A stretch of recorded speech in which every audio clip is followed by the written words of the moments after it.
Hello, this is Darrell Castle with today's Castle Report. This is Friday, the 7th day of June, in the year of our Lord 2024. I will be talking today about the conviction of Donald Trump on 34 felony counts in New York City last week. This was America's first Stalinist show trial designed to be an example of what could happen to normal people if they challenged the prevailing ideology of our new post-rule of law, post-Bill of Rights nation. Before I get into the conviction, though, I will remind you once again that yesterday, the 6th of June, was the 80th anniversary of the D-Day landings on the coast of France.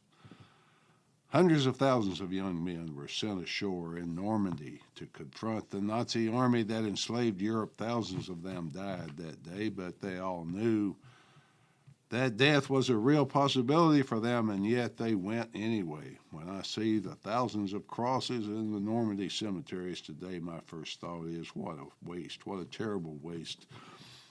What private at Omaha Beach, what lieutenant at Utah Beach would have become a great doctor, but now many thousands have been deprived of his care. What Canadian sergeant could have become Prime Minister of Canada, thus sparing us the horrible Pierre Trudeau, his much worse, even more horrible son, Justin Trudeau? These are all things we can't know now because they're all dead. But there is one thing of which I am certain, and that is that this nation in which we now reside is no longer worthy of them because they fought to preserve something that has been squandered.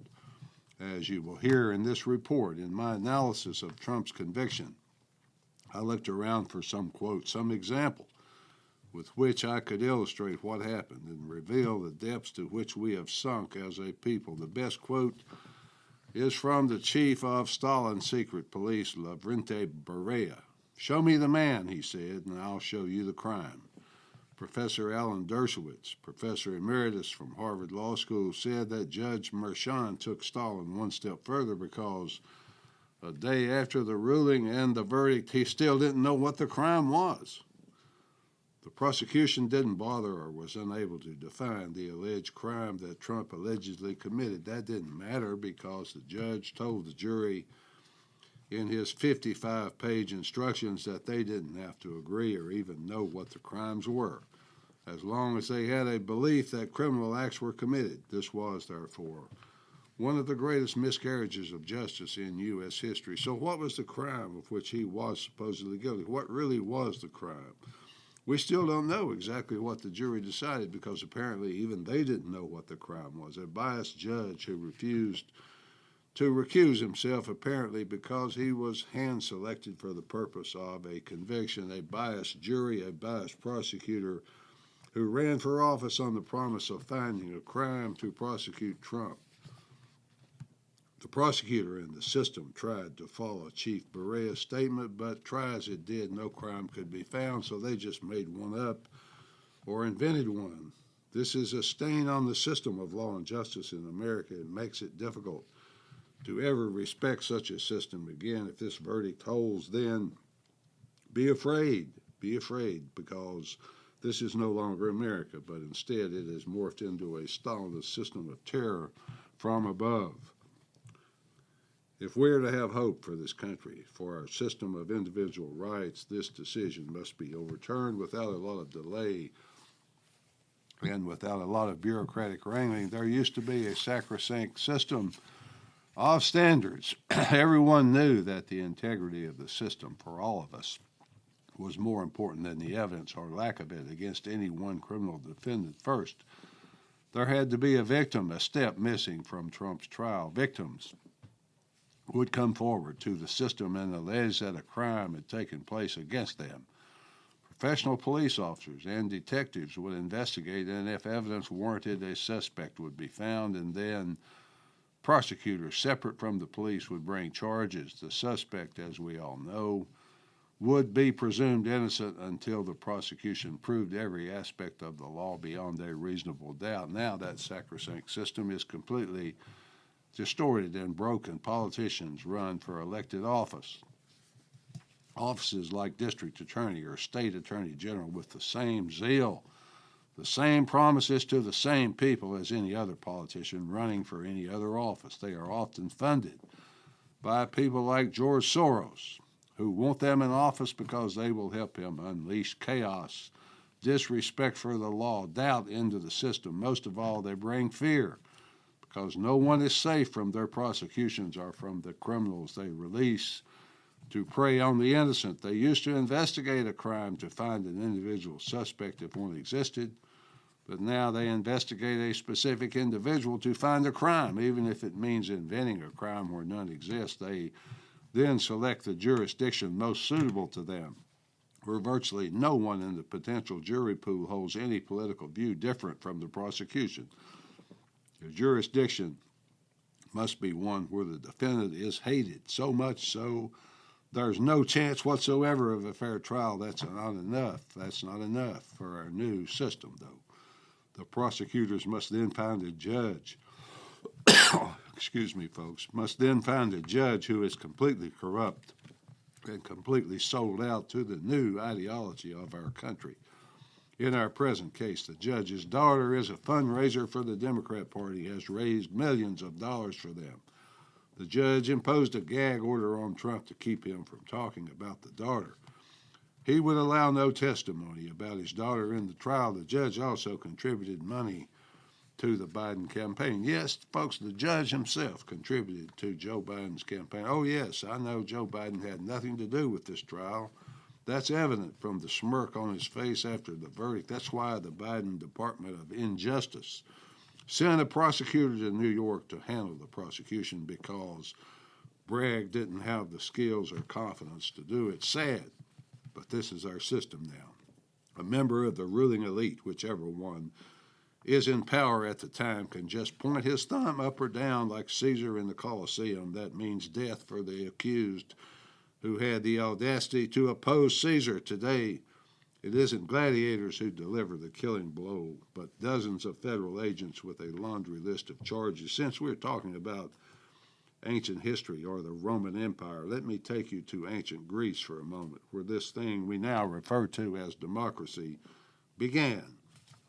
The word justice comes from the Latin word justitia, which means righteousness. Quite appropriately, those who applaud the verdict are full of righteousness, albeit the self-righteousness kind. They're cheering at the demise of the centuries-old American system of law and individual rights. Adds emphasis to the fact that we have given our system over to a group of ignorant barbarians who only know they won. They, from the president on down, don't seem to care that their victory has destroyed the protection of law for all of us. What was Donald Trump's crime that so offended Caesar? He had the audacity to run for political office again. He refused to back down. Democrats were advised after the verdict by the son of George Soros. That's right, George Soros' son, Mr. Alex Soros. He advised them to always refer to Trump as a convicted felon. So the word was out to the media, delivered from the man himself. Maybe these end-zone celebrations will backfire and start to bother even those who hate Trump and despise his opposition to this evil system as it now exists. Perhaps their referring to him as a convicted felon will be a rallying cry, a badge of honor. Perhaps this trial will make it more likely that Trump will be elected rather than less likely. Americans have always had a soft spot for the underdog. Who would not want a team to prevail if they knew the referees had been cheating for the opposition? Therefore, the victory was not justice but injustice. It appears that they are very afraid of Donald Trump, and that is itself a badge of honor for Trump. Anyone they are afraid of must be someone to be considered worthy. This case had nothing to do with law. Those of us who are not totally perverted know it. The case is disgraceful, as Tucker Carlson said. Anyone who defends it is a threat to you and your family. This is an age-old dilemma that we face as Americans, but we have always relied on our Constitution and the law to protect us from the perversions of individuals. Just to reiterate a few things, it is a case brought by a prosecutor who could show no one was harmed. It is doubly frightening because there are literally no legal grounds for bringing it, and yet the powers who are supposed to rule over and protect the system said nothing. The bar associations, the law schools, most of all the media, said nothing.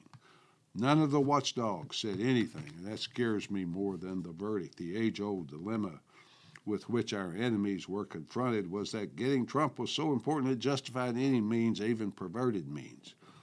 This is the decision of fascists everywhere, as we learned from their mentor Benito Mussolini, who decided that joining the Nazis in World War II was okay if it could help him restore the Roman Empire. We see quite often today the bogeyman who is so bad that unjustified war, unjustified perversion of the system are now justified. Since the real crime of Trump was attempting to get elected, the prosecutor and the judge have interfered with and perverted the election of the next president. The people who are cheering this verdict will one day fall victim to this perversion. I wish they could understand that they have destroyed the system. One day, inevitably, they will say the wrong word, use the wrong pronoun, have a wrong thought. Perhaps they will fail to bend the knee to Caesar, or fail to obey Caesar when he gives them the thumb up or down. Perhaps they will refuse or regret not participating in whatever virtue signaling is next on the self-righteous woke agenda. If any of those things happen, they could end up on the business end of the perverted justice system they just helped create.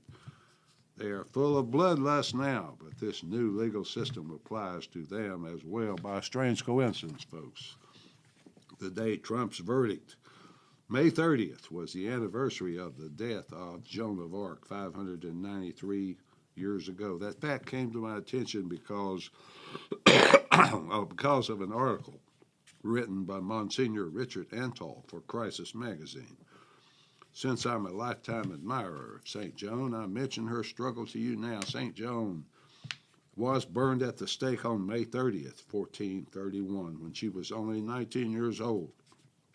She was a peasant girl born to a family of sharecroppers in rural France. She was a devout Catholic, as was most of France, but she kept having these visions that God told her he wanted her to lead an effort to free France from English occupation. Her time was near the end of the 100 Years' War between France and England. So desperate times for France.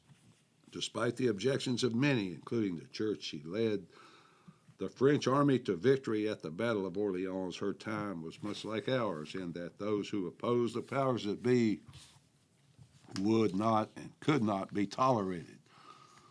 St. Joan was persecuted, vilified over the next year. A kangaroo court made up of English and even some French traitors convicted her of blasphemy. She was executed by burning on May 30th, 1431, at age 19. In 1920, she was made a saint of the Catholic Church. A bronze statue of a heroic Joan in full battle armor on her war horse stands in Paris today. The date of her death is a national holiday in France.